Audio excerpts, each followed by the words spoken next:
먼저 전화 주신 시청자분부터 만나보도록 할게요. 안녕하세요. 네. 네, 시청자님 어떤 종목 있으실까요? 예, 코리아 서킷입니다. 네, 매수가 비중 얼마십니까? 네, 22,600원이고요. 10%입니다. 22,600원에 10% 비중 있으시군요. 네. 예, 손실이 커지셨네요. 네. 예.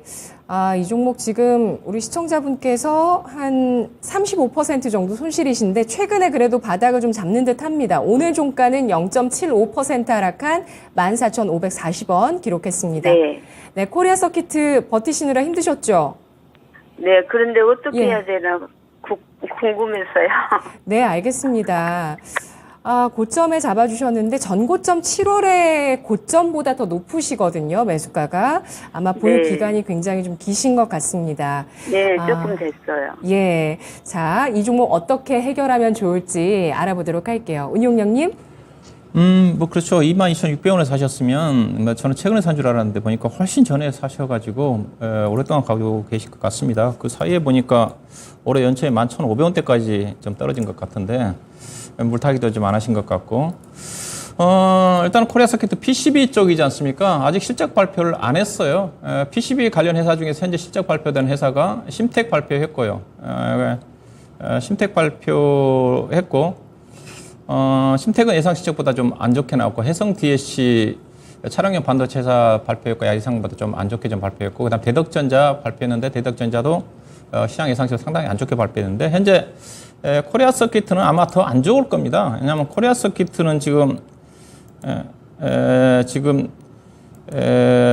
3분기 영업이익 39억 정도, 2분기 적자 75억에서 흑자 전환을 예상을 하고 있는데 최근 앞서 얘기했다시피 심텍이라든가 대덕전자 실적 발표한 것으로 봐서는 이 회사가 더 안 좋을 거예요. 왜냐하면 코리아 서킷 회사는 전방 산업이 메모리 쪽이거든요. PCB하고 메모리 쪽과 그다음에 스마트폰 쪽입니다. 근데 이쪽이 지금 업황이 상당히 안 좋지 않습니까? 반도체 업황은 물론 이제 바닥은 쳤지만은 이 관련 회사들은 3분기까지 영향을 받을 수밖에 없는 거고요. 근데 앞서 이제 대덕전자 같은 경우는 그 메모리보다는 비메모리 네트워크 쪽이라든가 이쪽에 비중이 좀 있거든요. 그들 회사들도 심텍도 마찬가지고 안 좋게 나왔는데 예산은 순수한 PC 메모리라든가 그다음 스마트폰 메모리 쪽의 비중이 거의 80% 넘습니다. 그렇기 때문에 안 좋을 거예요. 그래서 실적 발표 이후에 주가 움직임이 전개되지 않겠는가. 그러다 회사 실적이 발표된다고 그래가지고 안 좋게 발표된다고 해서 주가는 떨어지지는 않아요. 이미 앞서 이제 반도체판 자체가 메모리판 자체가 바닥을 형성이 좀 돼 있기 때문에 향후에 이제 좋아질 거란 기대감을 가지고 있기 때문에 이제 그렇게 좀 보시면 될 것 같고요. 그래서 실적 발표는 안 좋을 것 같다 개인적인 추측이고 만약 실적 발표 이후에 주가가 안 좋게 주가 떨어지면 이 회사는 추가 매수하는 데는 전혀 문제가 없습니다. 코리아 서킷 PCB 국내 1세대 회사가 있고 영풍그룹 회사고 또 자회사 인터플렉스라는 회사를 좀 건드리고 있고 상당히 우량한 회사이기 때문에 용품 계열, 용품 문고도 갖고 있는 회사이기 때문에 탄탄해요. 그래서 뭐 회사가 망한다든가 적자난다든가 그런 걱정은 없어. 오히려 이것 때문에 주가 떨어지면 앞서 얘기했던 업황 자체는 바닥이니까 추가 매수 관점이라 좀 봐야 될 것 같고요. 자, 차트를 보도록 할 건데 지금 보시면 이 종목이 7월 달에 주가가 22,000원 고점이 나왔지 않습니까? 이때는 이제 업황 바닥권 때문에 좋아질 거라는 기대감 때문에 움직였던 거거든요. 근데 이걸 보시면 저는 최근에 움직이는 어떤 반도체 관련 또 종목들도 예컨대 오닉 IPS가 어제 실적이 적자 났지 않습니까? 근데 주가가 오늘 안 빠졌어요.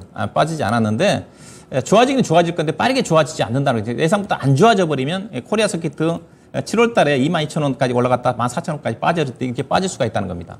참고를 할 필요가 있을 것 같은데 대신 저는 코리아 서킷은 바닥은 찍었다고 봐요. 시청자님, 그래서 일단은 이거는 14,000원대 정도 저점을 좀 보시고요. 여유가 있으시면 10% 정도 더 사세요. 이거는 뭐 가져갈 주식이 있고 바닥권이라 좀 보시면 되는 거니까. 그래서 실적 발표 전후해가지고 만약에 약간의 영향을 받는다거나 그때가 바닥이 좀 나올 것 같은데 그때 뭐 주가가 그때 시작이 안 좋게 나온다 하더라도 14,000원에 크게 이탈한다도 그럴 것 같지는 않아요. 그래서 현재 주가는 거의 바닥권으로 좀 보시면 돼요. 차트상으로도 최근에 14,000원대 정도는 살짝 13,800원대나 이탈을 했지만 대체적으로 이 가격대가 바닥입니다.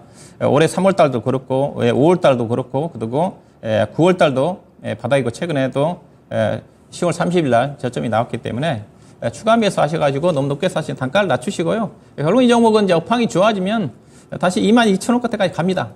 그 시점은 결국 이제 반도체 업황과 맞물려 있으니까 내년도가 좀 가야 되겠죠. 삼성전자 D램 쪽에 바닥을 찍었다 그러니까. 그래서 내년도 빠르면 상반기 정도 간다 한다면 최소한 18,000원. 그렇지 않으면 또 시장이 좋아지면 직전 고점인 올해 7월 달에 형성됐던 22,000원 정도까지 상승 여력이 있으니까 현재로 봐서는 아마 추가 매수 하셔야지 수익을 낼 수가 있을 것 같아요. 비중 10%밖에 안 되는 거니까 10% 정도 추가 매수 하셔가지고 매수 단가를 아마 10% 정도 사시면 매수 단가가 18,000원 정도까지 좀 내려오겠네요. 그러면 충분히 10%에서 20% 정도까지는 수익을 내고 올 수 있지 않겠다. 그 기간은 한 4개월에서 5개월 정도 투자를 한다고 생각하시고 매매하시면 될 것 같습니다. 네, 시청자님.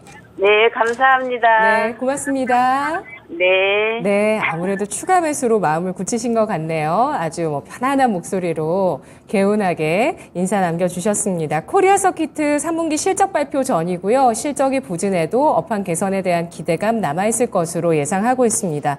추가 매수 10% 정도 가능하다고 보고 있고 가격은 14,000원 전후 제시했습니다. 목표 주가는 1차 18,000원, 2차는 22,000원입니다.